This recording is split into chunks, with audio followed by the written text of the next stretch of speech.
5페이지 할 차례죠. 전환을 좀 꺼놔야겠어요. 이것을 찍을 때는 처음부터 다시 찍어야 되니까. 그래도 한 10분 정도 찍었는데 다시 하려니까 약간 맥이 빠지네요. 서브노트가 인기가 괜찮습니다. 뭐 잘 됐는지 안 됐는지는 뭐 저만 아니까 잘 모르겠는데, 그리고 아직 반응들, 리액션들을 안 해주셔가지고 확실히 모르겠는데, 시청을 많이 해주셔가지고 일단 뭐 현재 이제 남아있던 건 다 나갔고요. 아무래도 새로 찍어내야 될 것 같고, 어떻게 해야 되냐, 이거를 조금 가격이 올라갈 것 같아요. 왜냐하면 그쪽에서 뭐 실수를 하지 않는 이상 가격을 낮추기 어려우니까. 아니면 좀 더 싼 곳을 좀 찾아봐야겠죠. 근데 뭐 아무래도 복사하니까, 컬러 복사하니까 좀 비싸더라고요. 그래서 좀 대량으로 찍어내면 되는데, 이게 대량으로 팔리는 만한 그런 건 아니니까, 대량으로도 여러분들이 필요하지도 않고, 그럼 인터넷에 올리면 되지 왜 그러냐 이런데, 인터넷으로 올리긴 좀 그렇습니다. 좀 참고를 해주세요. 일단 왼쪽 상단에 보시면 자료 수집 방법, 검은색 글씨, 파란색 글씨로 조사 4가지가 나와있죠. 그럼 하나하나씩 보도록 할게요. 사실 뭐 그냥 듣기만 파악하고 넘어가시면 됩니다. 여기엔. 자, 문헌조사. 장점과 단점을 생각을 해보죠. 일단 문헌조사가 뭔지는 좀 생각을 해봅시다. 문헌조사가 뭐가 있을까요? 문헌조사가 뭔지는 알겠죠? 설명을 못하겠죠, 그냥. 자, 제가 한번 설명해 볼게요. 피라미드네. 피라미드에 뭐가 있지? 파피루스가 있네. 파피루스 뭔지 아시죠? 뭐 야자수른가 뭔가 해가지고 뭐 엮어가지고 만든 그 이제 종이, 오래가죠 이게. 파피루스가 있네. 이걸 가지고 조사를 하네. 이런 뭐예요? 문헌조사. 말 되죠? 그죠? 자, 그럼 이거에 대해서 생각을 한번 해봅시다. 장점이 뭐가 있을까요? 고대. 남들이 하는 거네? 시간과 비용이 절약이 되겠네요. 그죠? 단점이 뭐가 있을까요? 내가 원하는 조사가 안 되겠네? 내가 원하는 거. 나는 바퀴벌레를 조사하고 싶어요. 혹은 현대 양학을 조사하고 싶어요. 그래서 뭐 바이코딘을 먹으면 중독이 되는지 안 되는지 뭐 이런 걸 알고 싶은 거야. 그런데 이 파피루스를 가지고 조사를 하면 되겠습니까? 안 되겠죠? 자기가 정작 원하는 부분은 알 수 없다. 끼케와 파피루스에서는 이거 미라 만드는 법이나 알겠죠? 물론 뭐 비하하는 건 아닙니다만, 그죠? 적합하지 않은 자료가 나올 수 있다. 그래서 문헌조사의 장단점까지 딱 나오죠. 자, 그러면 보세요. 문헌조사 파란색 글씨로 되어 있고 설명이 하나도 없잖아요. 그냥 이런 당연한 거니까 당연히 안 해놓은 겁니다. 전문가 의견 조사는 뭐예요? 좀 비교를 한번 해볼게요. 전문가 의견 조사가 뭐냐? 여기다 한번 써볼까요? 여기 주로 안 써가지고 그룹 서베이를 한번 해볼게요. 먼저 그룹 서베이 뭔지 아시죠? 좀 전에 4페이지에서 얘기했었죠? 그래서 여러 사람들이 이야기를 해서 조사를 하는 거. 아니면 그룹 서베이는 이제 여러 사람 모아놓고서 같이 서베이 하는 거예요. 좀 비적합하겠구나. 참, 델파이 조사? 델파이 한번 가볼까요? 델파이 조사 뭐죠? 이런 테이블에 사람들이 이렇게 모아놓고서 자기가 누군지 얘기를 안 하면서, 내가 어떤 레벨의 사람인지 얘기를 안 하면서 의견을 수렴하는 거예요. 여기서 이제 아줌마들만 모아놨어요, 그냥. 그래서 밥통을 가지고 이제 조사를 한번 해요. 코코 밥통이에요. 근데 회사에서 얘네들을 모아놓고서 이 밥통의 장점과 단점과 개선점에 대해서 이야기를 하라고 막 얘기를 해요. 그러면 사람들이 막 얘기를 하겠죠. 그래서 어떤 아줌마는 박사님 국자가 있는데요. 국자래. 이 뭐야 이거. 주걱이 있는데요. 주걱을 이 밥통 안에 넣으면 더럽대요. 세균이 생긴대요. 이걸 땅에 넣을 수도 없고 어디 꽂을 데도 없거든요.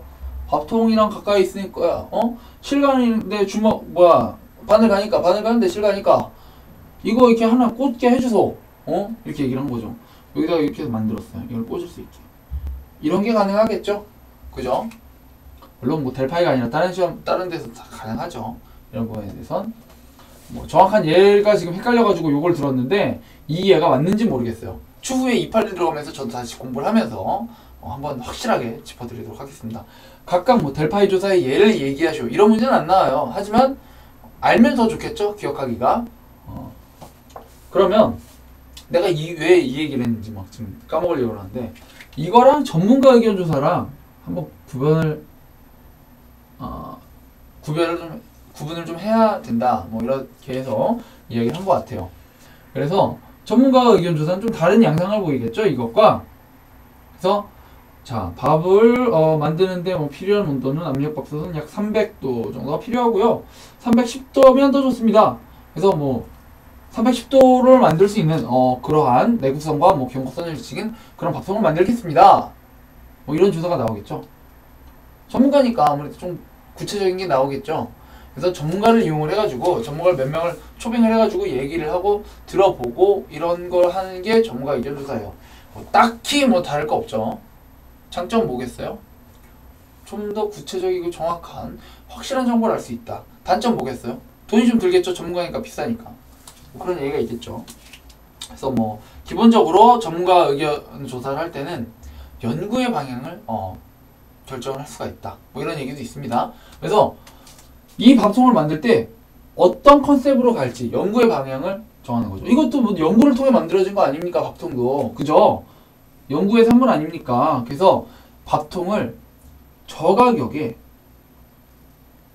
만들 수 있는 그런 기술을 개발할지 아니면 고가격에 엄청나게 맛있는 밥을 만드는 밥통을 개발할지 이런 연구의 방향을 결정하는 게 전문가 의견 조사가 적합하다. 뭐 이런 얘기입니다. 자, 그 아래 예비조사, 사전조사가 있죠. 이거에 대해서도 한번 이야기를 해볼게요. 예비조사와 사전조사, 요거를 제가 왜 써놨냐? 시험에 은근 많이 나오고요. 여러분들이 또 구분을 하셔야 하기 때문에 저건 뭐예요? 예비 탐색이라고 보시면 되고요. 사전조사 다른 거다 라는 것만 좀 알아두시면 됩니다. 예비조사 이거는요 말 그대로 예비조사예요. 그 전에 하는 거예요. 전에 하는 거. 그래서 가설을 정립하는 단계가 아니라 가설을 정립하기 전에 뭔가 탐색하는 거죠. 그래서 사과가 있어요. 사과가 뚝 떨어졌네. 왜 떨어졌지? 이런 걸 조사하는 거. 이게 바로 이제 예비조사고요. 사전조사는요. 저희 서베이 할 때 질문지 있죠. 질문지를 다 완성을 했어요. 서베이를 하기 위해서. 질문지를 완성을 했는데 이 질문지가 적합한지 안 적합한지 실제로 써봐서 괜찮은지 안 괜찮은지를 알아야 될 거 아닙니까? 이거 만들자마자 1000명, 10,000명한테 다 뿌려버려고서 다 걷었는데 실제로는 별거 아닌 거예요. 그러면 할 필요 없겠죠? 돈도 많이 낭비되고. 그래서 한 10명 정도 혹은 100명 정도에게 배포를 해가지고 조사를 하자. 사전 조사를 하자. 사전에 한번 조사해보자. 그래서 영어학명은 프리가 들어갑니다. 뭐뭐 전에. 그죠? 그래서 사전 조사를 한번 때리자. 시간과 돈을 아끼기 위해서, 리스크를 줄이기 위해서 하는 조사가 바로 사전조사예요. 그래서 시험에 탐색조사와 사전조사에 대해서 구분을 해야 되는 그런 문제들이 꽤 나옵니다. 매년 한 문제 정도 나오는 것 같아요. 꼭 구분을 해주시고요. 자, 지금 뭐 4줄 하는데 한 5분 정도 걸린 것 같아요. 이래가지고 좀 양이 많다고 얘기를 한 겁니다. 4페이지 때도 얘기했지만 몸 상태가 별로 좋지 않네요. 사전조사 초안을 작성한 이후에 한다. 뭐 자세한 건 좀 나뭇이파리 가가지고 하도록 하겠습니다. 그래서 뭐 그 아래 고려사항 5가지가 있는데 추후에 더 깊게 들어가야 돼요. 지금은 들어갈 때가 아닙니다. 자, 아래 1차 자료와 2차 자료가 있고요. 녹색 글씨, 파란색 글씨, 그리고 장단점, 뭐 빨간색, 파란색 글씨로 다 구분이 되어 있죠. 녹색 글씨는요, 그 예를 들어준 거예요. 1차 자료에 적합한 예. 그래서 뭐가 있다. 2차 자료는 뭐가 있다. 생각하면 뻔한 거죠. 그런 예 같은 거는 기억을 해 두셔야 돼요. 장단점 뭐 이런 거 있고. 시의 적절하다는 것은 자기가 필요할 때 써먹을 수 있다. 이런 얘기입니다. 1차 자료의 장점에 나오죠. 자, 아래 이제 넘어가셔서 그 전에 하나 짚고 넘어가죠. 자, 조사 방법론의 사회조사 분석의 5가지 단계 혹은 6가지 단계를 얘기하시오. 시작!